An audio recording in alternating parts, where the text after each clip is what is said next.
من يهده الله فلا مضل له ومن يضلل فلا هادي له وأشهد أن لا إله إلا الله وحده لا شريك له وأشهد أن محمدا عبده ورسوله أرسله بالهدى ودين الحق ليظهره على الدين كله ولو كره المشركون.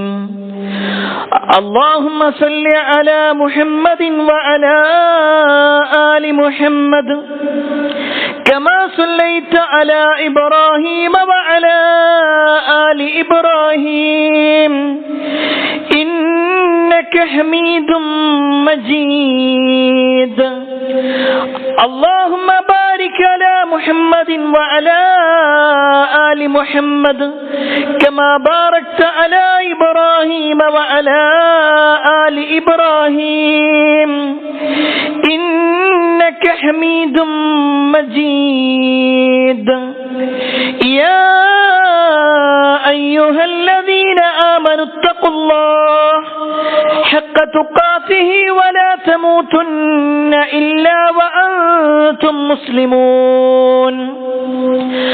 أما بعد فإن خير الحديث كتاب الله وخير الهدي هدي محمد صلى الله عليه وسلم وشر الأمور محدثاتها وكل محدثة بدعة وكل بدعة ضلالة وكل ضلالة في النار.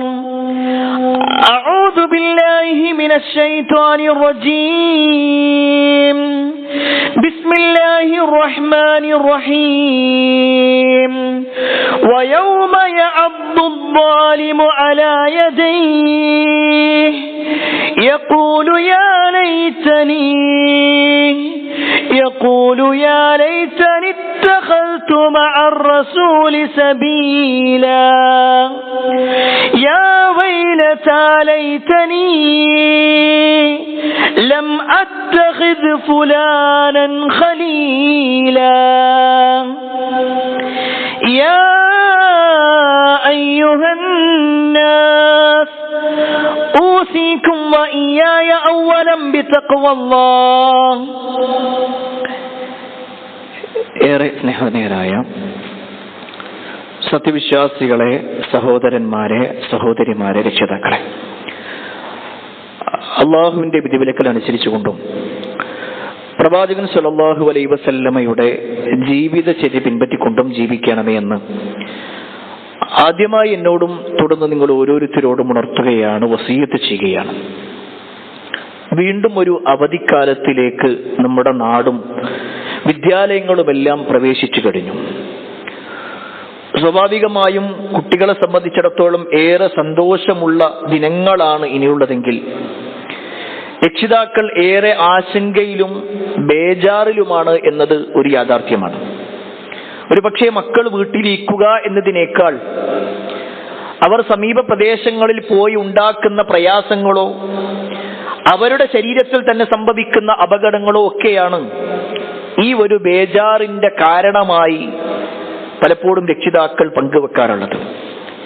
എന്നാൽ പ്രിയപ്പെട്ടവരെ, ഏതൊരു കാര്യത്തിലും ഒരു വിശ്വാസിയെ സംബന്ധിച്ചിടത്തോളം ചില നിയമങ്ങളും നിർദ്ദേശങ്ങളുമുണ്ടല്ലോ. ഒരു അവധിക്കാലം വരുന്ന സമയത്ത് നമ്മുടെ മക്കളുടെ കാര്യത്തിൽ എന്തെല്ലാം കാര്യങ്ങൾ നമ്മൾ ശ്രദ്ധിക്കേണ്ടതുണ്ട്. ഒരു രക്ഷിതാവെന്ന നിലക്ക് രക്ഷിതാക്കൾ മനസ്സിലാക്കേണ്ട കാര്യങ്ങളുണ്ട്. അതുപോലെ തന്നെ ഒരു വിദ്യാർത്ഥി എന്ന നിലക്ക് തന്റെ അവധിക്കാലം എങ്ങനെയായിരിക്കണം, ഈ രണ്ടു ഭാഗവും ഉൾപ്പെടുത്തിക്കൊണ്ടാണ് ഈ ഒരു ഖുതുബ നമ്മൾ സംസാരിക്കാൻ ഉദ്ദേശിക്കുന്നത്. പ്രത്യേകിച്ച് പല ആളുകളും വളരെ ബേജാറോടുകൂടി പല രക്ഷിതാക്കളും മക്കളുടെ കാര്യം പറയുമ്പോൾ നമ്മൾ ആദ്യം മനസ്സിലാക്കേണ്ട വിഷയം, നമ്മുടെ മക്കളെ നമ്മുടെ കയ്യിലേക്ക് സ്വസ്ഥമായി സമാധാനപൂർവമായി നമുക്ക് വളർത്താൻ കിട്ടുന്ന ഒരു സമയമാണ് ഈ അവധിക്കാലം എന്നുള്ളത്. ഒരു പക്ഷേ ഈ അവധിക്ക് തൊട്ട് മുമ്പുള്ള അവസ്ഥകൾ നമ്മൾ ശ്രദ്ധിച്ചിട്ടുണ്ടാകും. കുട്ടികൾക്ക് നല്ല ഭക്ഷണം പോലും കൊടുക്കാൻ കഴിയാതെ രാവിലെ നേരത്തെ വീട്ടിൽ നിന്നും പുറപ്പെടുന്ന കുട്ടികളുണ്ട്. 7 മണിയാകുമ്പോഴേക്കൊക്കെ വീട്ടിൽ നിന്ന് ഇറങ്ങി സ്കൂളുകളിലേക്കോ അല്ലെങ്കിൽ ട്യൂഷൻ സെന്ററുകളിലേക്കോ പോയി പിന്നെ വൈകുന്നേരം ചിലപ്പോൾ ട്യൂഷൻ കഴിഞ്ഞിട്ടൊക്കെ രാത്രി ഏറെ തളർന്ന് വീട്ടിൽ വന്ന് കിടക്കുന്ന ഒരവസ്ഥയാണ് പലപ്പോഴും മക്കളിൽ കാണാറുള്ളത്. അഥവാ 24 മണിക്കൂറിൽ ഉറങ്ങാനുള്ള കുറച്ച് സമയം മക്കളെ കിട്ടുന്നു എന്നതല്ലാതെ അവരോടൊന്നിച്ചിരിക്കാനോ അവർക്ക് കൃത്യമായ മാർഗനിർദ്ദേശങ്ങൾ കൊടുക്കാനോ പലപ്പോഴും രക്ഷിതാക്കൾക്ക് സാധിക്കാറില്ല. അതേപോലെ തന്നെ മക്കളെ സംബന്ധിച്ചിടത്തോളവും അങ്ങനെ തന്നെ. അവർക്ക് മാതാപിതാക്കൾ എന്നുള്ളത് കേവലം ഭക്ഷണം നൽകാനും അതേപോലെ തന്നെ അവരുടെ ഫീസ് കെട്ടാനും അവരുടെ ചില നിർദ്ദേശങ്ങൾ പരിഹരിക്കാനും ഒക്കെയുള്ള ചില ആളുകൾ. ഈ ഒരു നിലക്കാണ് മക്കള് ഈ ദിവസങ്ങൾ വരെ രക്ഷിതാക്കളെ കണ്ടതെങ്കിൽ പ്രിയപ്പെട്ടവരെ, ഇനിയുള്ള ദിവസം എങ്ങനെയായിരിക്കണം നമ്മുടെ ഈ അവധിക്കാലം? ഒരു രക്ഷിതാവ് ശ്രദ്ധിക്കേണ്ട കാര്യങ്ങൾ എന്തൊക്കെയാണ്? ഒരു വിദ്യാർത്ഥി ശ്രദ്ധിക്കേണ്ട കാര്യങ്ങൾ എന്തൊക്കെയാണ്? അതുമായി ബന്ധപ്പെട്ടുകൊണ്ടുള്ള 10 കാര്യങ്ങളെ കുറിച്ച് ഓർമ്മപ്പെടുത്താനാണ് ഉദ്ദേശിക്കുന്നത്. അതിൽ ഒന്നാമത്തെ വിഷയം എന്താണെന്ന് വെച്ച് കഴിഞ്ഞാൽ, ഈ അവധിക്കാലം നമുക്ക് കിട്ടുമ്പോൾ അതിൽ കൃത്യമായ ഒരു ഡെയിലി റൊട്ടീൻ, കൃത്യമായ ദിനചര്യകൾ ഉണ്ടാകുക എന്നുള്ളതാണ്. ഓരോന്നിനും ഒരു ടൈം ഷെഡ്യൂൾ വെക്കുക. നമ്മുടെ കുട്ടികൾ മദ്രസയിൽ പോകുന്നുണ്ടെങ്കിൽ ആ മദ്രസയിൽ ഒരു ടൈം ടേബിൾ ഉണ്ട്. ഏത് ദിവസം ഏത് പുസ്തകമാണ് ഓരോ പീരീഡ് ഉള്ളത്. സ്കൂളിൽ ആ ടൈം ടേബിൾ ഉണ്ട്. എന്നാൽ നമ്മുടെ വീട്ടിലേക്ക് എത്തുന്ന സമയത്ത് എല്ലാം താറുമാറായി പോകുന്നൊരവസ്ഥയാണ്. തോന്നുന്ന സമയത്ത് ഭക്ഷണം കഴിക്കുക, തോന്നുന്ന സമയത്ത് നമസ്കരിക്കുക, തോന്നുന്ന സമയത്ത് പ്രവർത്തിക്കുക, തോന്നുന്ന സമയത്ത് കിടന്നുറങ്ങുക. ഈ ഒരു അവസ്ഥ രക്ഷിതാക്കൾ മാറ്റണം. അതിനാദ്യം വേണ്ടത് നമ്മൾ മക്കളോടൊന്നിച്ചിരിക്കലാണ്. മക്കളെ കൂടെ ഇരുത്തണം. എന്നിട്ട് പറയണം, നമ്മുടെ ഇനിയുള്ള ഈ 2 മാസം എങ്ങനെ ഉപയോഗപ്പെടുത്തണം, നിനക്ക് എന്തെല്ലാം കാര്യങ്ങൾ ആവശ്യമുണ്ട്, ഏതെല്ലാം കാര്യങ്ങൾ മുന്നോട്ട് കൊണ്ടുപോകാം. അങ്ങനെ ഒരു പേപ്പറും പേനയും എടുത്തുകൊണ്ട് രാവിലെ ഏത് സമയത്ത് എഴുന്നേൽക്കുന്നു, രാത്രി ഏത് സമയത്ത് കിടക്കുന്നു എന്നതുവരെയുള്ള മുഴുവൻ കാര്യങ്ങളും കുട്ടിയോടുകൂടി അഭിപ്രായം ചോദിച്ചുകൊണ്ടാണ് രക്ഷിതാവ് തീരുമാനിക്കേണ്ടത്. അല്ലാതെ രക്ഷിതാവ് സ്വന്തം അഭിപ്രായം തീരുമാനിക്കലല്ല, കുട്ടി അവന്റെ അഭിപ്രായങ്ങൾ രേഖപ്പെടുത്തലല്ല. രണ്ടുപേരും കൂടി. അതിൽ കുട്ടിക്ക് കളിക്കാനുള്ള സമയം ഉണ്ടാവണം, അവർക്ക് പഠിക്കാനുള്ള സമയമുണ്ടാവണം, അവരുടെ നമസ്കാരത്തിനുള്ള സമയമുണ്ടാവണം. ഇങ്ങനെ എല്ലാ മേഖലകളും നമ്മൾ നോക്കിക്കഴിഞ്ഞാൽ റസൂലുള്ളാഹി സ്വല്ലല്ലാഹു അലൈഹി വസല്ലമയുടെ ജീവിതത്തിൽ ഒരു കൃത്യനിഷ്ഠതയും അതേ ദിനചര്യയും ഒക്കെ ഉണ്ടായിരുന്നു. റസൂലുള്ളാഹി സ്വല്ലല്ലാഹു അലൈഹി വസല്ലം രാവിലെ ഇന്ന സമയത്ത് എഴുന്നേൽക്കും. ഹദീസുകളിൽ കാണാൻ പറ്റും. നബി സല്ലല്ലാഹു അലൈഹി വസല്ലമ രാവിലെ അല്ലെങ്കിൽ പുലർച്ചെ എഴുന്നേറ്റ് നബിയുടെ രാത്രി നമസ്കാരം കഴിഞ്ഞ് നബി കുറച്ചു നേരം കിടക്കുക, പിന്നെ രാവിലെ എഴുന്നേൽക്കും. സുബഹിന്റെ സമയത്ത് പ്രവാചകന്റെ പ്രവർത്തനം എന്തായിരുന്നു?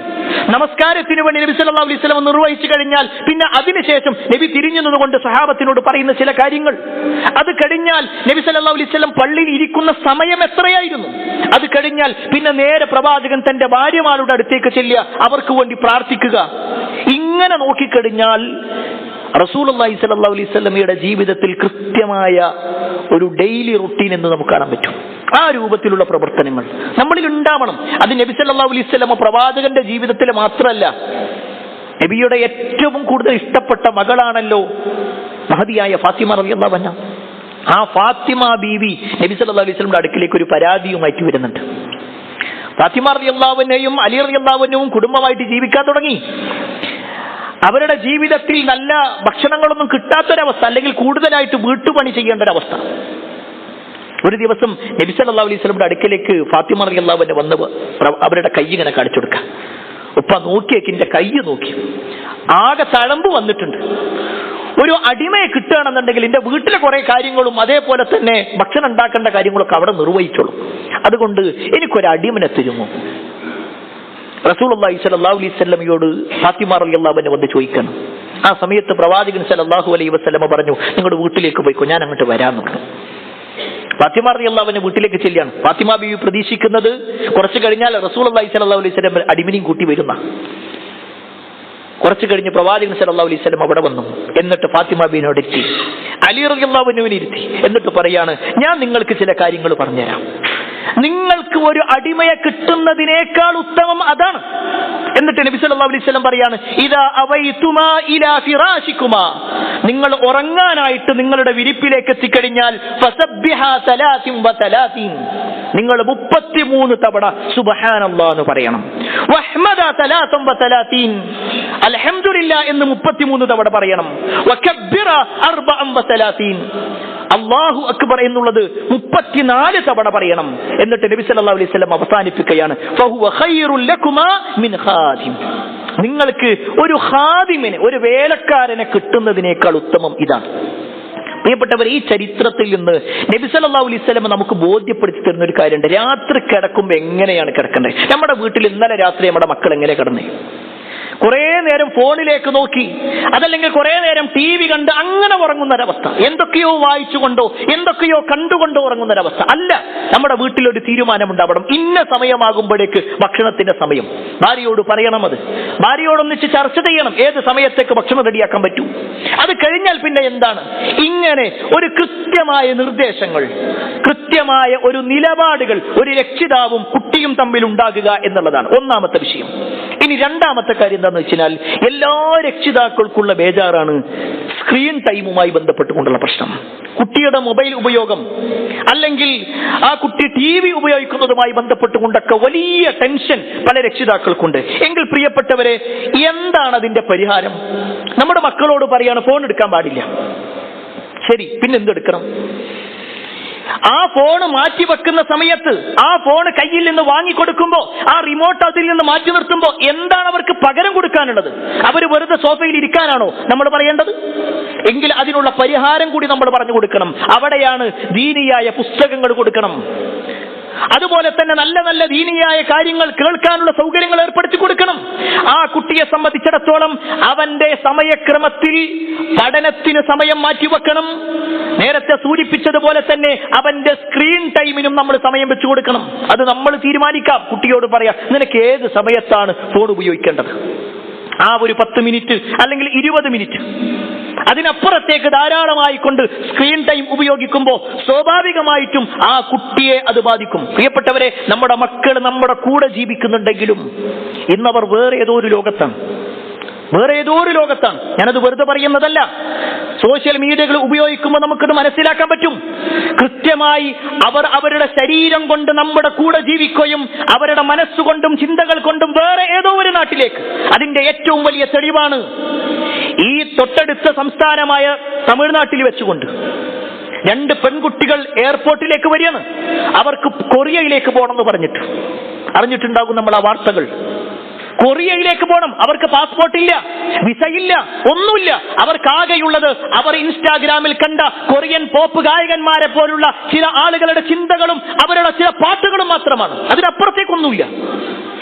അതിലേക്ക് പോകാനുള്ള വിവരം എന്താ എന്ന് പോലും അറിയാതെയാണ് ഇത്തരത്തിലുള്ള കാര്യങ്ങളിലേക്ക് വരുന്നത്. അവിടെ പ്രിയപ്പെട്ടവരെ, നമ്മുടെ മക്കളുടെ സ്ക്രീൻ ടൈമിന്റെ വിഷയത്തിൽ അവരെന്ത് കാണുന്നു നമ്മൾ പരിശോധിക്കണം. അതവരെ സംശയമുള്ളത് കൊണ്ടല്ല, അവർ തെറ്റിലേക്ക് പോകാതിരിക്കാൻ. അവർക്കിപ്പോൾ നന്മയും തിന്മയും തിരിച്ചറിയാൻ കഴിയാത്ത ഒരു പ്രായമാണ്. അവർ കാണുന്ന നന്മ എന്നുള്ളത് ഒരു പക്ഷേ വലിയ തിന്മയിലേക്ക് എത്താനായിരിക്കും. അവർ കാണുന്ന തിന്മ ഒരു പക്ഷേ ഏറ്റവും വലിയ നന്മയായിരിക്കും അവർ നഷ്ടപ്പെടുത്തുന്നത്. അതുകൊണ്ട് ആ മക്കളുടെ കാര്യത്തിൽ ഒരു ശ്രദ്ധ നമുക്കുണ്ടാവണം. നിങ്ങൾക്കറിയുമോ, ചെറിയ പ്രായത്തിൽ തന്നെ ദീനുമായി ബന്ധപ്പെട്ടുകൊണ്ട് ജീവിച്ച ഒരു മകനെ കുറിച്ച് മഹാനായ ഇമാം നബവി റഹ്മത്തുള്ളാഹി അലൈഹി, നമ്മൾ കേട്ടിട്ടുണ്ടാകും ആ പേര്. ഷാഫിഈ മദ്ഹബിലെ 2ാം ഷാഫി എന്ന പേരിൽ അറിയപ്പെടുന്ന ആളാണ് ഇമാം നബവി. വെറും 45 കൊല്ലം മാത്രമാണ് ഇമാം നബവി ലോകത്തുണ്ടായത്. വെറും 45 കൊല്ലം.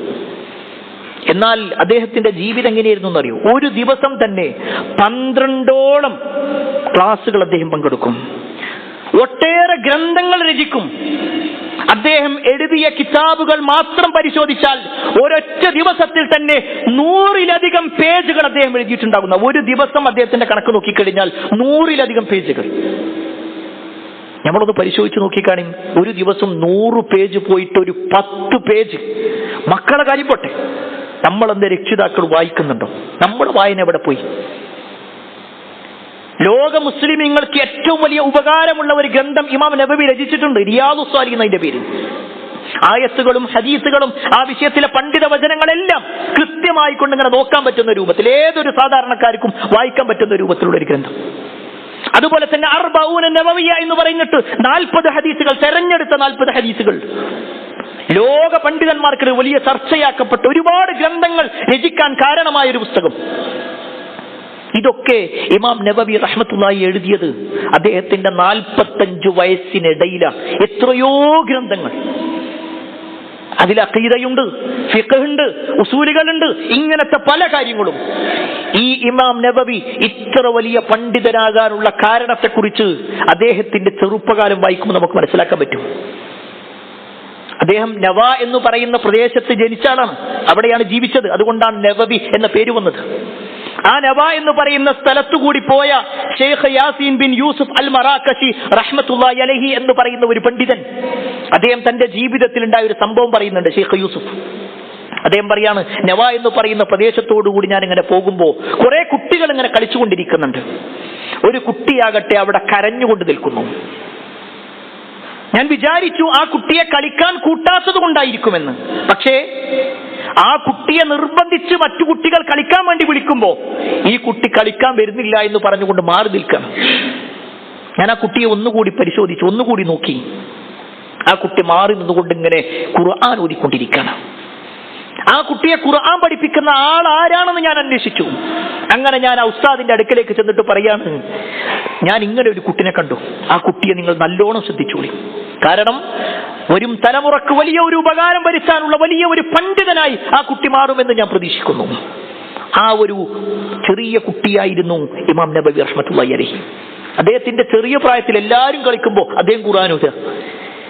എല്ലാവരും മറ്റുള്ള പ്രവർത്തനങ്ങളിലേക്ക് ഏർപ്പെടുമ്പോ ദീന് പഠിക്കാനുള്ള ഒരു ശ്രദ്ധയായിരുന്നു ഇമാം നബവിക്കുണ്ടായിരുന്നത്. അതുകൊണ്ട് പ്രിയപ്പെട്ടവരെ, നമ്മെ സംബന്ധിച്ചിടത്തോളം നമ്മുടെ മക്കളെ അവരുടെ സ്ക്രീൻ ടൈമിന്റെ വിഷയത്തിൽ ഒരു ശ്രദ്ധ, പൂർണ്ണമായ ഒരു ശ്രദ്ധ നമുക്ക് കൊടുക്കേണ്ടതുണ്ട്. ചില രക്ഷിതാക്കളെങ്കിലും സമാധാനം കിട്ടാൻ വേണ്ടിയിട്ട്, ചില അമ്മമാര് പറയാം, ഒരു സ്വസ്ഥത കിട്ടട്ടെ, കുറച്ചേരം അടങ്ങിയിരിക്കുമല്ലോ എന്ന് പറഞ്ഞിട്ട് ഫോൺ കൊടുക്കാം.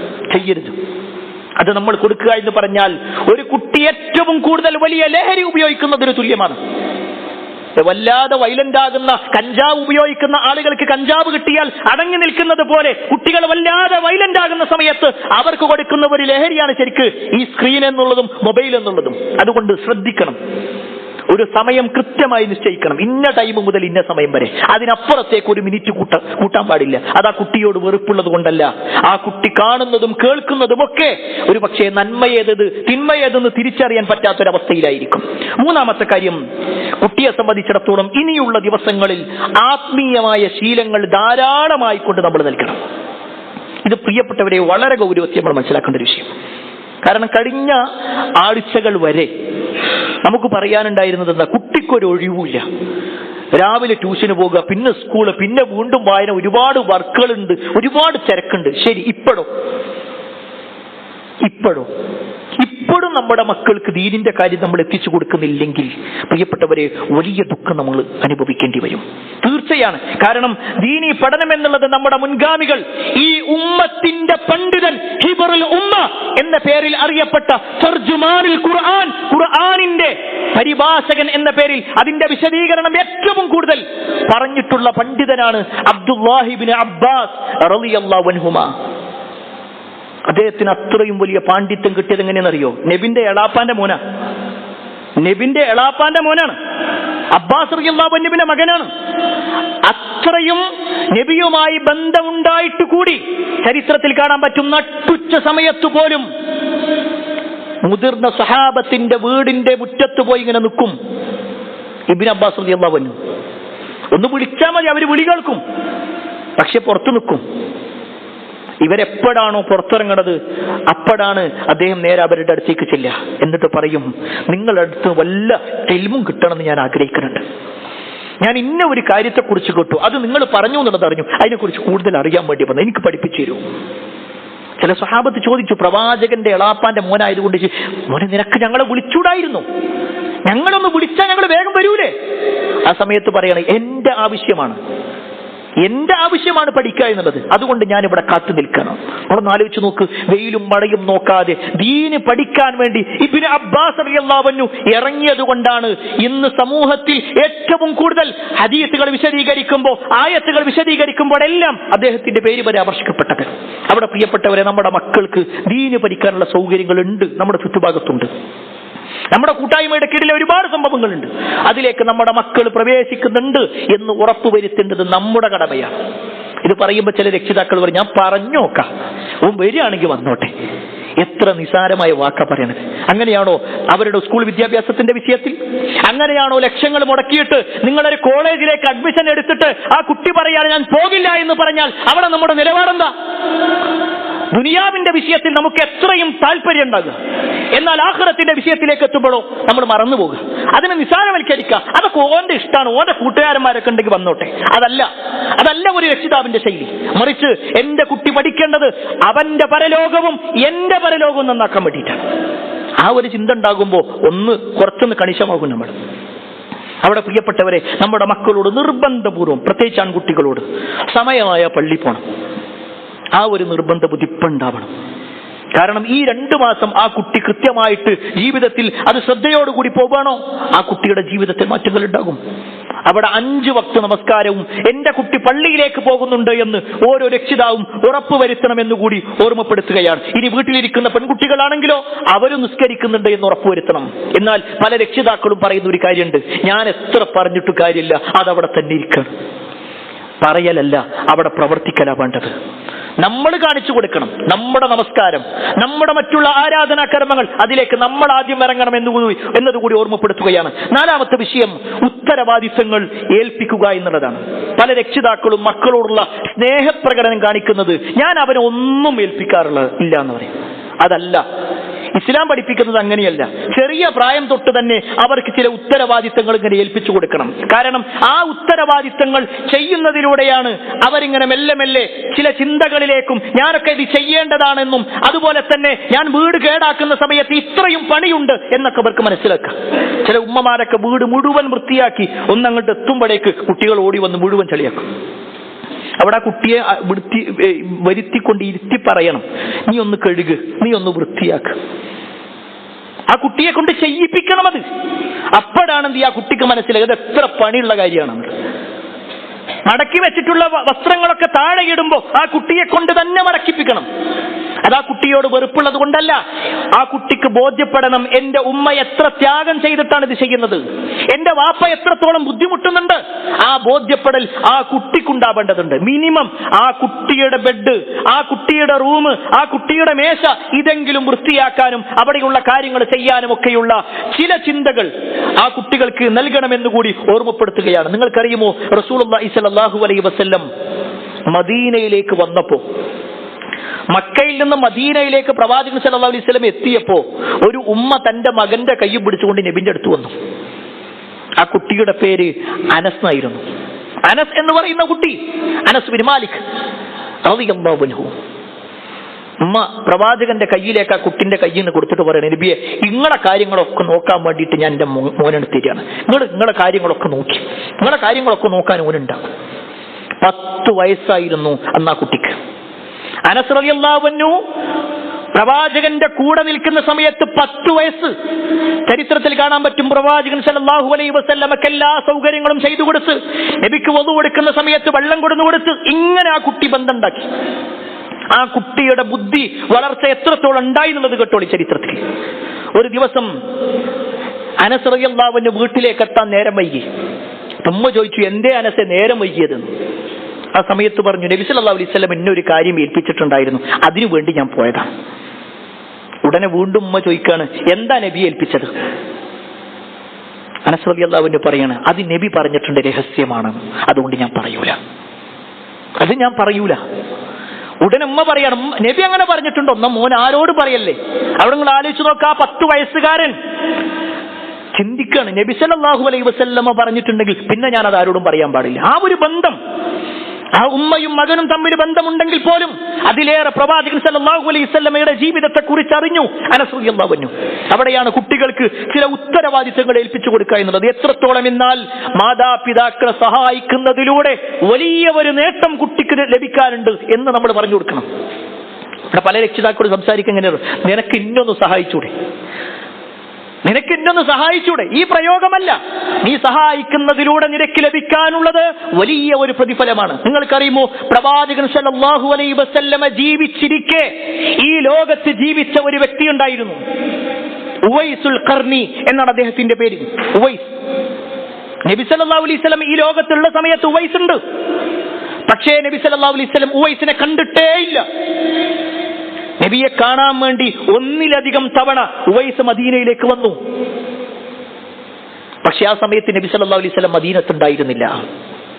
നബി മറ്റു യാത്രകളിലായിരുന്നു. അദ്ദേഹം കുറച്ചു സമയം നിൽക്കും, വീണ്ടും തിരിച്ചു പോകും.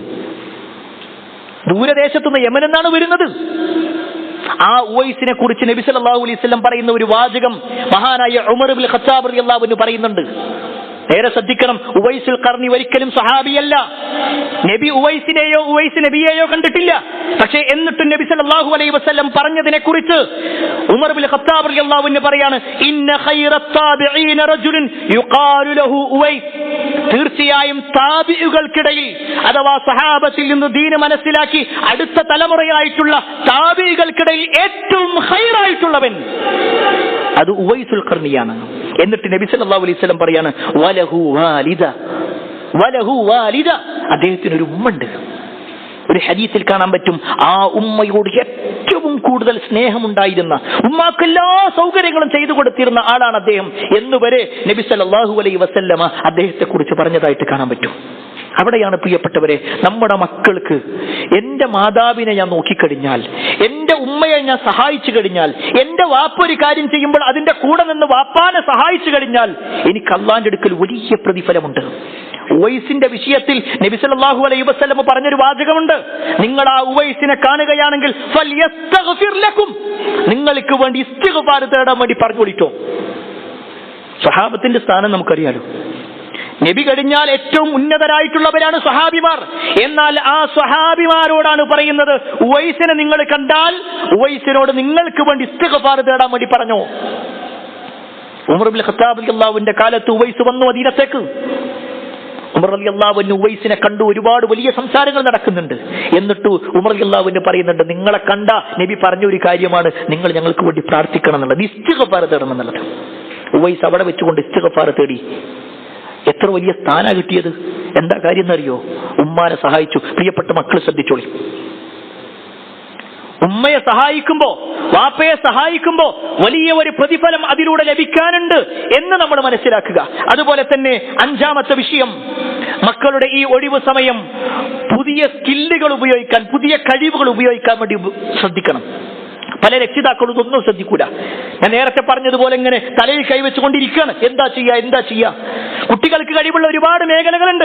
അവർക്ക് താല്പര്യമുള്ള മേഖലകൾ ഒരു പക്ഷേ കായികമായി കൊണ്ടായിരിക്കാം, നീന്തൽ പോലുള്ളതായിരിക്കാം, ഫുട്ബോൾ പോലുള്ളതായിരിക്കാം.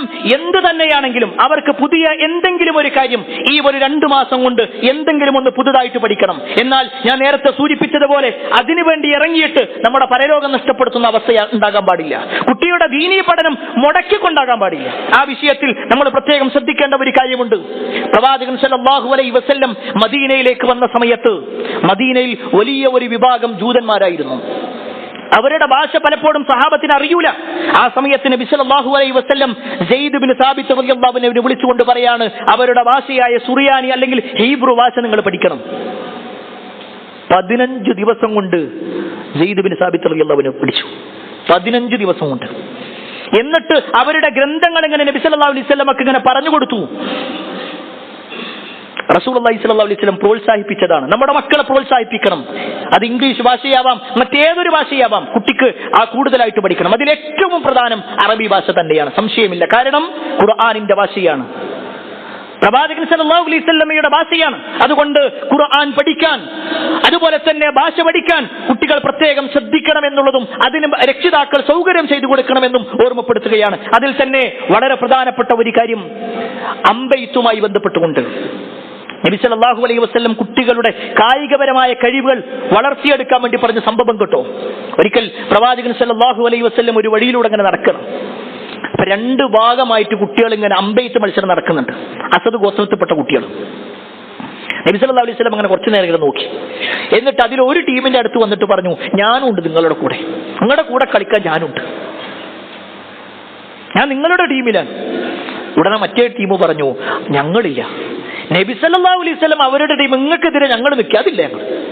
അപ്പൊ നബി സല്ലല്ലാഹു അലൈഹി വസല്ലം പറഞ്ഞു, എന്നാൽ 2 ടീമിന്റെയും ആളാണ് ഞാൻ. റസൂലുള്ളാഹി സ്വല്ലല്ലാഹു അലൈഹി വസല്ലം അവിടെ പ്രോത്സാഹിപ്പിക്കുകയാണ്. കുട്ടികളുടെ കളിയെ പ്രോത്സാഹിപ്പിക്കുക, അവരുടെ ആയുധപരമായ കഴിവുകളെ പ്രോത്സാഹിപ്പിക്കുക, അവരുടെ ശാരീരികമായ കഴിവുകളെ പ്രോത്സാഹിപ്പിക്കുക. ഇതൊക്കെ നമുക്ക് കാണാൻ പറ്റും. അതുകൊണ്ട് തന്നെയാണ് മഹാനായ ഉമർ ഇബ്നുൽ ഖത്താബ് റളിയല്ലാഹു അൻഹു പറഞ്ഞ ഒരു വാചകം, അദ്ദേഹത്തിന്റെ ഒരു ഉപദേശം കാണുവാൻ സാധിക്കും. അല്ലിമു ഔലാദക്കും, നിങ്ങളുടെ മക്കളെ നിങ്ങൾ പഠിപ്പിക്കണം. അസ്സിബാഹ, നീന്തൽ പഠിപ്പിക്കണം. വരിമായ, അമ്പെയ്ത്ത് പഠിപ്പിക്കണം. വർകൂബുൽ ഖൈർ, നല്ല ഉഷാറായിക്കൊണ്ട് കുതിര സവാരി നടത്താൻ അവരെ നിങ്ങൾ പഠിപ്പിക്കണം. അന്നത്തെ കാലഘട്ടത്തിൽ അതാണെങ്കിൽ ഇന്ന് കുട്ടികൾക്ക് സൗകര്യങ്ങൾ എന്താണോ ആ സൗകര്യങ്ങൾ ഉപയോഗപ്പെടുത്തിക്കൊണ്ട് കുട്ടികൾക്കുള്ള സൗകര്യങ്ങൾ ഏർപ്പെടുത്തണം എന്നുകൂടി രക്ഷിതാക്കൾ ശ്രദ്ധിക്കേണ്ട കാര്യമാണ്. ആറാമത്തെ വിഷയം കുടുംബ ബന്ധം ചേർക്കുക എന്നുള്ളതാണ്. ഒരുപക്ഷെ പലപ്പോഴും നമ്മൾ കല്യാണങ്ങളിലേക്ക് മാത്രമാണ് മക്കളെ പറഞ്ഞയക്കാനുള്ളതെങ്കിൽ അതിനപ്പുറത്തേക്ക് വെക്കേഷൻ സമയം നമ്മുടെ കുടുംബങ്ങളിലേക്ക് കൂടി നമ്മളൊരു യാത്ര പോകണം. അവരെ ചേർത്ത് നിർത്തണം. നമ്മുടെ കുടുംബത്തിൽ പല ആളുകളെയും ഇപ്പോഴും നമ്മുടെ മക്കൾക്ക് അറിയൂല. നിങ്ങളൊന്ന് സ്വയം പരിശോധിച്ച് നോക്കി കാര്യം. നമ്മുടെ വാപ്പ, അവരെ നമ്മുടെ മക്കൾക്കറിയാം, ഉമ്മാനെ അറിയാം. പക്ഷെ വാപ്പാന്റെ സഹോദരങ്ങൾ എത്ര ആളുകൾ അറിയാം? അവരുടെ മക്കളെ എത്ര ആളുകൾ അറിയാം? അമ്മായിനെ എത്ര ആളുകൾക്കറിയാം? നമ്മുടെ മക്കൾക്ക് ഇപ്പോഴും അത് കുടുംബത്തിൽ എവിടെയോ ഉള്ളവരാൾ, അതിനപ്പുറത്തേക്ക് ഒന്നും അറിയില്ല. എങ്കിൽ പ്രിയപ്പെട്ടവരെ, ആ കുടുംബ ബന്ധത്തിലേക്ക് നമ്മുടെ മക്കളെ ചേർത്ത് കൊണ്ടുപോകണം, അവരെയും കൊണ്ടുപോകണം. അതിലേറ്റവും വലിയ ബന്ധം എന്ന് പറഞ്ഞാൽ നമ്മുടെ മാതാപിതാക്കളോട് തന്നെയാണ്. അതിൽ സംശയമല്ല. മാതാപിതാക്കളോടുള്ള ബന്ധം പ്രിയപ്പെട്ട മക്കളോടാണ് പറയാനുള്ളത്. നമ്മളിപ്പോൾ അങ്ങനെ ഈ വെക്കേഷൻ സമയത്ത് ഇങ്ങനെ വല്ലാത്ത സംസാരങ്ങൾ ഉണ്ടാകും. പ്രത്യേകിച്ച് ടീനേജത്തിലുള്ള ആ പ്രായത്തിലുള്ള കുട്ടികളൊക്കെ ഉമ്മയോടും വാപ്പയോടൊക്കെ തർക്കിച്ചുകൊണ്ട് വീട്ടിൽ നിന്ന് ഇറങ്ങിപ്പോവുകയാണ്.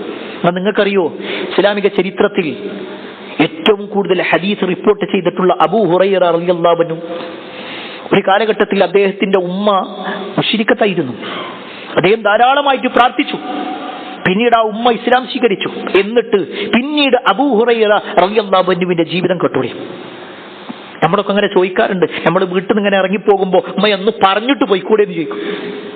ഉമ്മ നമ്മളോട് പറയുമ്പോൾ എന്തപ്പോ ഞാൻ അത്ര വലുതായില്ലേ, ഞാനൊക്കെ ഇത് പറയേണ്ട ആവശ്യമുണ്ടോ എന്നൊക്കെയാണെങ്കിൽ പ്രിയപ്പെട്ടവരെ കേട്ടോളി. മഹാനായ അബൂ ഹുറൈറ റളിയല്ലാഹു അൻഹു വീട്ടിൽ നിന്ന് ഇറങ്ങുമ്പോൾ ഉമ്മാന്റെ റൂമിന്റെ ഭാഗത്തേക്ക് ചെല്ലും. എന്നിട്ട് പറയും, അസ്സലാമു അലൈകി യാ ഉമ്മത്താ വറഹ്മത്തുള്ളാഹി വബറകാതുഹു. എന്റെ പ്രിയപ്പെട്ട ഉമ്മ, അള്ളാഹുവിന്റെ സമാധാനവും രക്ഷയും ബറക്കത്തും ഒക്കെ നിങ്ങൾക്ക് ഉണ്ടാവട്ടെ. ആ സമയത്ത് ഉമ്മ സലാം അടക്കണം. വഅലൈക സലാം യാ ബുനയ്യ വറഹ്മത്തുള്ളാഹി വബറകാതുഹു. ഉമ്മ സലാം അടക്കും. അതിനുശേഷം വീണ്ടും അബൂ ഹുറൈറ റളിയല്ലാഹു അൻഹുവിന്റെ വാചകമാണ്, റഹിമകില്ലാ റഹിമകില്ലാ കമാ റബ്ബൈതനി സഗീറ. റഹിമകില്ലാ, അള്ളാഹുവിന്റെ കാരുണ്യം ഉമ്മ നിങ്ങളുടെ മേലുണ്ടാവട്ടെ. കാരണം നിങ്ങൾ എന്നെ ചെറുപ്പത്തിൽ പോറ്റി വളർത്തിയതല്ലേ. എന്നെ ചെറുപ്പത്തിൽ പോറ്റി വളർത്തിയതുപോലെ നിങ്ങൾക്ക് അള്ളാഹുവിന്റെ കാരുണ്യം ഉണ്ടാവട്ടെ. ആ സമയത്ത് ഉമ്മ മകനോട് പറയാൻ, റഹിമകല്ലാഹ് കമാ ബറർതനി കബീറ. ഇപ്പതാ ഈ പ്രായമുള്ള സമയത്ത് എനിക്ക് പുണ്യം ചെയ്യുന്ന മോനെ, നിനക്ക് അള്ളാഹുവിന്റെ റഹ്മത്ത് ഉണ്ടാവട്ടെ. എന്നിട്ടാണ് ഈ വാക്കുകളൊക്കെ കഴിഞ്ഞിട്ടാണ് അബൂ ഹുറൈറ റളിയല്ലാഹു അൻഹു പറയും, ഉമ്മ എനിക്ക് ഇങ്ങനൊരു കാര്യമുണ്ട്, ഞാനൊന്ന് അങ്ങാടിയിലേക്ക് പോട്ടെ. ആരാണത്? ചെറിയ കുട്ടിയല്ല. വലിയ പ്രായമുള്ള സമയത്ത് പോലും അബൂ ഹുറൈറ റളിയല്ലാഹു അൻഹു ഉമ്മയോട് അനുവാദം ചോദിച്ചിട്ട് ഇറങ്ങിയെന്നെ. ആ ഒരു ബന്ധം നോക്കിക്കാണി. അവിടെ പ്രിയപ്പെട്ടവരെ, നമ്മളാരെങ്കിലും ഇന്റെ സമ്മതം ചോദിച്ചോ എന്ന് ഉമ്മയോ അപ്പൊ എന്തിനു ചോദിക്കണം? ചോദിക്കണേ. നമ്മൾ എന്ത് കാര്യം ചെയ്യുമ്പോഴും നമ്മുടെ ഉമ്മാന്റെ ഉപ്പാന്റെ ഒരു സമ്മതം ചോദിക്കുക എന്നുള്ളത്, അവർ പരിഗണിക്കുക എന്നുള്ളത് ഇതിൽ രക്ഷിതാക്കൾ കൂടി ശ്രദ്ധിക്കണം. നമ്മുടെ ഉമ്മയും വാപ്പയും ജീവിച്ചിരിക്കുമ്പോൾ അവരെ കൂടി പരിഗണിക്കുക എന്നുള്ളത്, നമ്മളൊരു പുതിയ സംരംഭത്തിലേക്ക് ഇറങ്ങുമ്പോൾ അവരെ കൂടി പരിഗണിക്കുക എന്നുള്ളത് കൂടി നമ്മൾ ശ്രദ്ധിക്കേണ്ട ഒരു വിഷയമാണ്. അതുപോലെ തന്നെ ഏഴാമത്തെ വിഷയമാണ് നമ്മുടെ മക്കളെ ഈ വെക്കേഷൻ സമയത്ത് അവരെ കൂടുതൽ നമ്മുടെ ദീനിയായി കൊണ്ടുള്ള ചരിത്രങ്ങളിൽ പഠിപ്പിക്കപ്പെട്ട ഹീറോകളെ പരിചയപ്പെടുത്തുക. പലപ്പോഴും അവർക്ക് പരിചയമുള്ളത് ഏതെങ്കിലും യൂട്യൂബ് ചാനൽ നടത്തുന്ന ആളുകളെ കുറിച്ചാണ്, ഇൻസ്റ്റാഗ്രാമിലെ ഏതെങ്കിലും നേതാക്കന്മാരെ കുറിച്ചാണ്, അല്ലെങ്കിൽ ധാരാളമായിട്ട് കുട്ടികളെ സ്വാധീനിക്കുന്ന പല പേരുകളിലുള്ള വ്യക്തികളെ കുറിച്ചാണ്. അവരുടെ പാട്ടുകളും അവരുടെ റീലുകളുമാണ് കുട്ടികൾക്ക് പരിചയമെങ്കിൽ ആ മക്കള് രാത്രി ഈ വരുന്ന സമയത്ത് ആ മക്കളെ കടത്തിയുറക്കുന്ന സമയത്ത് നമ്മൾ പറഞ്ഞു കൊടുക്കണം നമ്മുടെ മുൻഗാമികളെ കുറിച്ച്. ചെറിയ പ്രായത്തിൽ തന്നെ ഇസ്ലാമിന് വേണ്ടി ഇറങ്ങിത്തിരിച്ച ആളുകൾ. ഈ മിമ്പറിൽ വെച്ചുകൊണ്ട് നമ്മൾ പറഞ്ഞിട്ടുണ്ട്. മഹാനായ അബ്ദുറഹ്മാൻ ഇബ്നു ഔഫ് റളിയല്ലാഹു അൻഹു ബദർ യുദ്ധത്തിൽ പറഞ്ഞ ഒരു വാചകം, നബി സല്ലല്ലാഹു അലൈഹി വസല്ലം അങ്ങനെ സ്വഹാബത്തിനെ നിർത്തുന്നു. യുദ്ധത്തിന് വേണ്ടി ഇങ്ങനെ നിർത്തുകയാണ്. ആ സമയത്ത് അബ്ദുറഹ്മാൻ ഇബ്നു ഔഫ് റളിയല്ലാഹു അൻഹു ഇങ്ങനെ തന്റെ വലത്തോട്ടും ഇടത്തോട്ടും നോക്കി. 13 വയസ്സുള്ള 2 കുട്ടികളായിരുന്നു. വലതുഭാഗത്തും ഒരു കുട്ടി, ഇടതുഭാഗത്തും ഒരു കുട്ടി. അബ്ദുറഹ്മാൻ ഇബ്നു ഔഫ് റളിയല്ലാഹു അൻഹു വിചാരിച്ചു കുറച്ച് വലിയ ഒരാൾക്കാരാണെങ്കിൽ ഒന്നുകൂടി നന്നായിരുന്നു, കാരണം യുദ്ധത്തിന് ഇറങ്ങാണല്ലോ. ആ സമയത്താണ് അദ്ദേഹത്തിന്റെ വലതുഭാഗത്തുള്ള കുട്ടി ചോദിക്കുന്നത്, യബ്ന അം, അല്ലയോ കാക്ക, നമ്മളെ ഭാഷയിൽ പറഞ്ഞങ്ങനെ, നിങ്ങൾ മക്കക്കാരനല്ലേ, നിങ്ങൾക്കറിയുമോ അബൂജഹലിനെ? അബ്ദുറഹ്മാൻ ഇബ്നു ഔഫ് റളിയല്ലാഹു അൻഹു പറഞ്ഞു, അറിയാം. എന്തേ? ഞാൻ വന്നിട്ടുള്ളത് അബൂജഹൽ നബി ഒരുപാട് ഉപദ്രവിച്ചിട്ടുണ്ടെന്ന് കേട്ടിട്ടുണ്ട്. ആ അബൂജഹലിന്റെ തലയെറുക്കാൻ വേണ്ടിയിട്ടാണ് ഞാൻ വന്നിട്ടുള്ളത്. 13 വയസ്സുള്ള കുട്ടി തന്റെ വാളും പിടിച്ചുകൊണ്ടാ പറയണത്. മുഅവ്വദ് ബിൻ അഫ്ര അതായിരുന്നു അത്. തന്റെ ഇടതുഭാഗത്തുണ്ടായിരുന്നു മുആദ് ബിൻ അംർ, ആ കുട്ടിയും അതേ വാചകം പറഞ്ഞു. അബ്ദുറഹ്മാൻ ഇബ്നു ഔഫ് റളിയല്ലാഹു അൻഹു പറയാണ്, എനിക്ക് വല്ലാത്ത അഭിമാനം തോന്നിയ മക്കളുടെ കാര്യത്തിൽ. യുദ്ധം തുടങ്ങി ഇങ്ങനെ കുറച്ച് കഴിഞ്ഞപ്പോ അബൂജഹൽ ഇങ്ങനെ തന്റെ വാളും പിടിച്ചുകൊണ്ട് ഇങ്ങനെ നടന്നു പോകുന്നത് ഞാൻ കണ്ടു. ആ സമയത്ത് ഈ 2 മക്കളെ വിളിച്ചുകൊണ്ട് പറഞ്ഞു, നിങ്ങൾ ഏതൊരാളെയാണോ കാത്തിരിക്കുന്നത്, അതാ ആ പോകുന്നതാണ് ആ വ്യക്തി. ഈ 2 മക്കളും 2 പക്ഷികളെ പോലെ പറന്നുപോയി അബൂജഹലിനെ വെട്ടിക്കൊണ്ട് അവർ തിരിച്ചു വന്നത്. 13 വയസ്സാ. പ്രിയപ്പെട്ടവരെ, ഇവിടെ ജിഹാദിന് വേണ്ടി ഇറങ്ങണം എന്നല്ല ഞാൻ പറഞ്ഞു വന്നതിന്റെ ചുരുക്കം. നമ്മുടെ ദീനുമായി ബന്ധപ്പെട്ടുകൊണ്ട് നമ്മുടെ മുൻഗാമികളുടെ ചരിത്രം നമ്മൾ മനസ്സിലാക്കണം. അവർ ദീനിന്റെ വിഷയത്തിലെടുത്ത ത്യാഗം നമ്മൾ മനസ്സിലാക്കണം. നട്ടുച്ച സമയത്ത് പള്ളിയിലേക്ക് വരുന്നത് പോലും നമുക്ക് പ്രയാസകരമാണെങ്കിൽ എങ്ങനെയാണ് കത്തിജ്വലിക്കുന്ന നരകത്തിൽ നിന്ന് നമ്മൾ രക്ഷപ്പെടുക? അവരുടെ മക്കൾക്ക് ബോധ്യപ്പെടുത്തണം നമ്മുടെ മുൻഗാമികൾ എങ്ങനെയായിരുന്നു, അവരുടെ ജീവിതം എങ്ങനെയായിരുന്നു എന്നുകൂടി നമ്മൾ മനസ്സിലാക്കണം. 8ാമത്തെ വിഷയം, കൂട്ടുകെട്ടുകൾ ശ്രദ്ധിക്കുക എന്നുള്ളതാണ്. ഇന്ന് ഈ ഒരു പ്രായത്തിലാണ്, അല്ലെങ്കിൽ ഈ ഒരു വെക്കേഷൻ സമയത്താണ് പല കുട്ടികളും പല ബന്ധങ്ങളിലേക്ക് പോകാറുള്ളത്. പ്രത്യേകിച്ച് നാട്ടിലുള്ള മറ്റു ഇതര വിഭാഗത്തിൽപ്പെട്ട ആളുകളുമായിട്ട്. ഞാൻ പറയുന്നത് ഒരിക്കലും മതപരമായിട്ടല്ല, മറിച്ച് ഈ ഖൗമിൽപ്പെട്ടവർ തന്നെയായിരിക്കും. പക്ഷേ നമ്മുടെ അത്ര ദീനി പഠനമോ നമ്മുടെ മക്കളുടെ അത്ര ദീനി അറിവോ ഒന്നും ഉണ്ടാവില്ല. അവരേതെങ്കിലും ഒരു ഗ്യാങ് ആയിരിക്കും, ഏതെങ്കിലും ഒരു ഭാഗത്തിങ്ങനെ ഏതെങ്കിലും ഒരു മൂലയിൽ ഇരിക്കുന്നുണ്ടാകും. അവിടെ ചെന്നുകൊണ്ട് മക്കൾ ഇങ്ങനെ ബന്ധം പുതുക്കുമ്പോഴാണ് പലപ്പോഴും ലഹരിക്കടിമപ്പെടാറുള്ളത്, പല തോന്നിവാസങ്ങളും ചെയ്യാറുള്ളത്. ആ തരത്തിൽ പിന്നെ ഒരിക്കലും തിരിച്ചു കിട്ടാത്തൊരവസ്ഥയിലേക്ക് ഈ മക്കൾ മാറാറുള്ളത്. അവിടെ നമ്മുടെ രക്ഷിതാക്കൾ എന്ന നിലക്ക് മനസ്സിലാക്കാം, നമ്മുടെ മക്കള് ആരോടാണ് കൂട്ടുകൂടുന്നത്, ആരോടൊപ്പമാണ് ഇങ്ങനെ പുറത്തേക്ക് നടക്കുന്നത്, വൈകുന്നേരങ്ങൾ ആരുടെ കൂടെയാണ് ഇരിക്കുന്നത്. ഒരു രക്ഷിതാവ് തീർച്ചയായും ശ്രദ്ധിക്കണം. അതൊരിക്കലും ആ കുട്ടിയോട് വെറുപ്പുള്ളത് കൊണ്ടല്ല. ആ കുട്ടിക്കറിയൂല ആ മനുഷ്യൻ ഏതൊരവസ്ഥയിലേക്ക് ഈ കുട്ടിയെ കൊണ്ടുപോകുമെന്നുള്ളത്. പലപ്പോഴും പല തിന്മകളിലേക്കും എത്തപ്പെട്ടതിന് ശേഷമാണ് തിരിച്ചു കയറാൻ പറ്റാത്ത രൂപത്തിൽ നിൽക്കുന്ന സമയത്താണ് ഞാൻ പെട്ടുപോയി എന്ന് മക്കൾക്ക് മനസ്സിലാക്കുക. അതിനു മുമ്പേ രക്ഷിതാക്കൾക്ക് അറിയാൻ പറ്റും, അവർക്ക് ലോകപരിചയമുണ്ട്, സമൂഹത്തെക്കുറിച്ച് ധാരണകളുണ്ട്. അതുകൊണ്ട് രക്ഷിതാവ് ഇടപെടണം. നിങ്ങൾക്കറിയുമോ, അബൂബക്കർ റളിയല്ലാഹു അൻഹുവിന്റെ കൂട്ടുകാരൻ ആരായിരുന്നു? മുഹമ്മദ് മുസ്തഫ സല്ലല്ലാഹു അലൈഹി വസല്ലം. ആ ഒരു ബോണ്ടിങ് നമുക്ക് ചരിത്രത്തിൽ കാണാൻ പറ്റും. നബി സല്ലല്ലാഹു അലൈഹി വസല്ലമ പ്രവാചകന് നുബുവത്ത് കിട്ടിയിട്ട് ആദ്യമായി വന്ന് പറയുന്ന പുരുഷൻ അബൂബക്കർ സിദ്ദീഖ് റളിയല്ലാഹു അൻഹുവാണ്.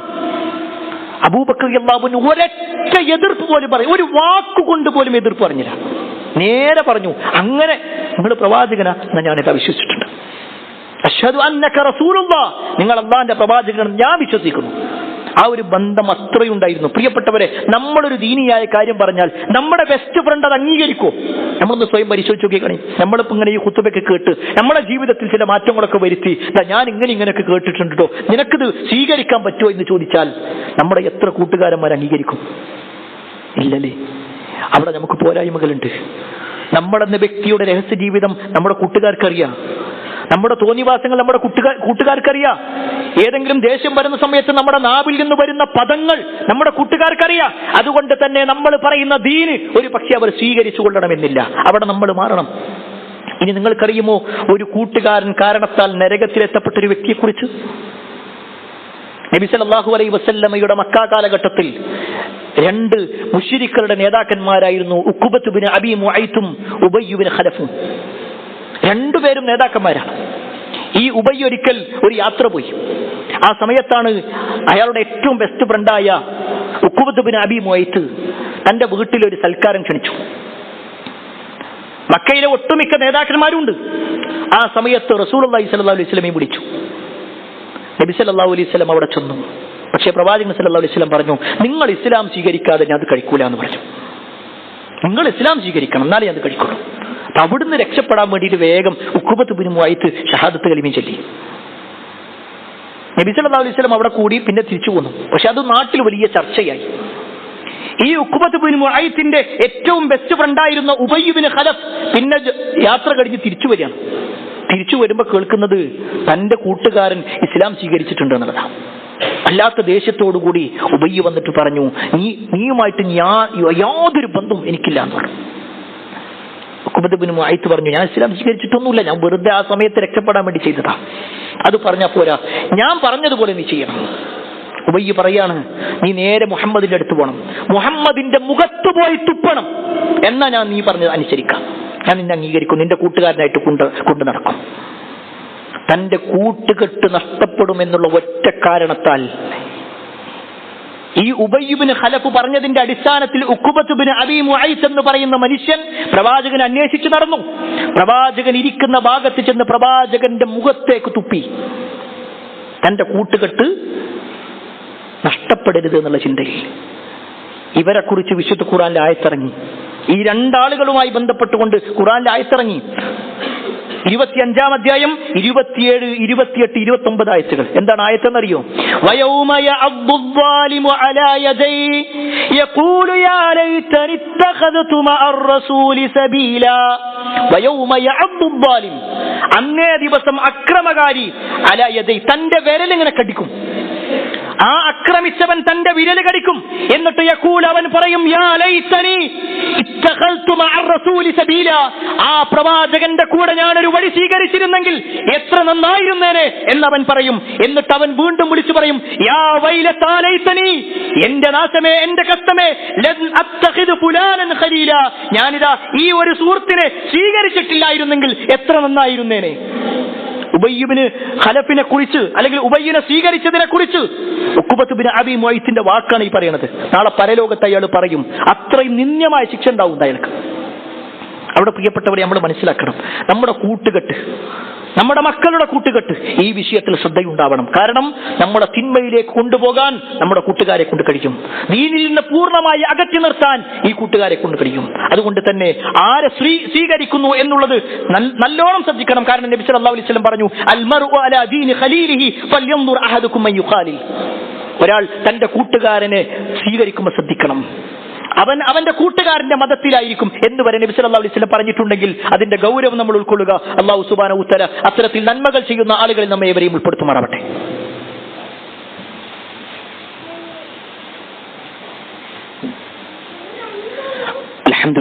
അൽഹംദുലില്ലാഹി റബ്ബിൽ ആലമീൻ വസ്സലാത്തു വസ്സലാമു അലാ റസൂലില്ലാഹി വഅലാ ആലിഹി വഅസ്ഹാബിഹി അജ്മഈൻ. അമ്മാ ബഅദ്. പ്രിയപ്പെട്ട സഹോദരങ്ങളെ, സഹോദരിമാരെ, ഈ അവധിക്കാലത്ത് നമ്മുടെ മക്കളുമായി ബന്ധപ്പെട്ടുകൊണ്ട് ഒരു രക്ഷിതാവും വിദ്യാർത്ഥികളും ശ്രദ്ധിക്കേണ്ടതായ കാര്യങ്ങളെക്കുറിച്ചാണ് ഓർമ്മപ്പെടുത്തിയത്. അതിൽ 8 കാര്യങ്ങളെക്കുറിച്ച് നമ്മൾ പറഞ്ഞു. 9ാമത്തെ വിഷയം നമ്മുടെ മക്കളെ കൂടി കാരുണ്യ പ്രവർത്തനങ്ങളിൽ പങ്കാളികളാക്കുക എന്നുള്ളതാണ്. പലപ്പോഴും നമ്മൾ കല്യാണത്തിന് പോകുമ്പോൾ മക്കളെ കൊണ്ടുപോകും, എന്നാൽ ഒരു ഹോസ്പിറ്റലിലേക്ക് പോകുമ്പോൾ മക്കളെ കൊണ്ടുപോകാറില്ല. അത് തിരുത്തണം.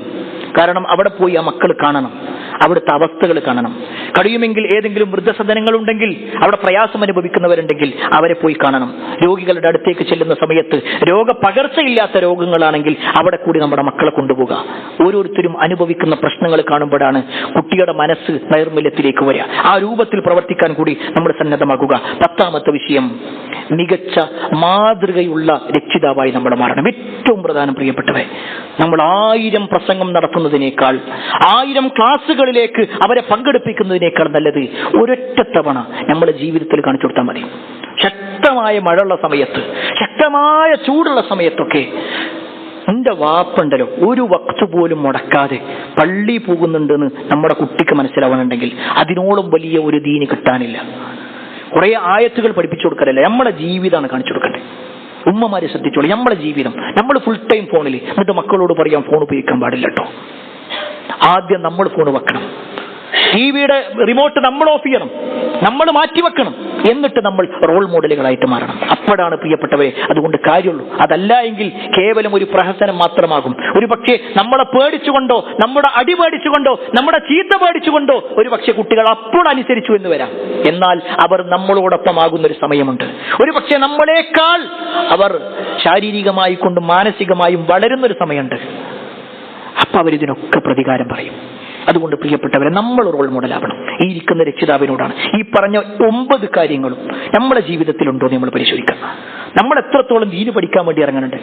നമ്മൾ ഖുർആൻ ക്ലാസ്സിലേക്ക് വരണം.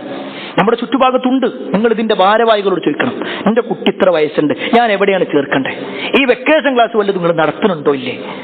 ഞാൻ എന്നാണ് അതിൽ പങ്കെടുക്കേണ്ടത്? നമ്മൾ ആവശ്യം പ്രിയപ്പെട്ടവരെ, അത് ഈ പള്ളിന്റെ ആവശ്യമല്ല, ഏതെങ്കിലും സംഘടനന്റെ ആവശ്യമല്ല. എന്റെ മകൻ നേരാവാ എന്നുള്ളത് എന്റെ ആവശ്യമാണ്. എന്നോളം വലിയൊരു ആവശ്യം ഈ സമൂഹത്തിന് ഉണ്ടാവില്ല. കാരണം ആ കുട്ടി നന്നായാൽ ഉപകാരം എനിക്കാ, ആ കുട്ടി മോശമായാൽ ഏറ്റവും വലിയ പ്രയാസം അനുഭവിക്കേണ്ടത് ഞാൻ. ആ ഒരു ബോധ്യം പ്രിയപ്പെട്ട രക്ഷിതാക്കൾ ഉണ്ടാവണം.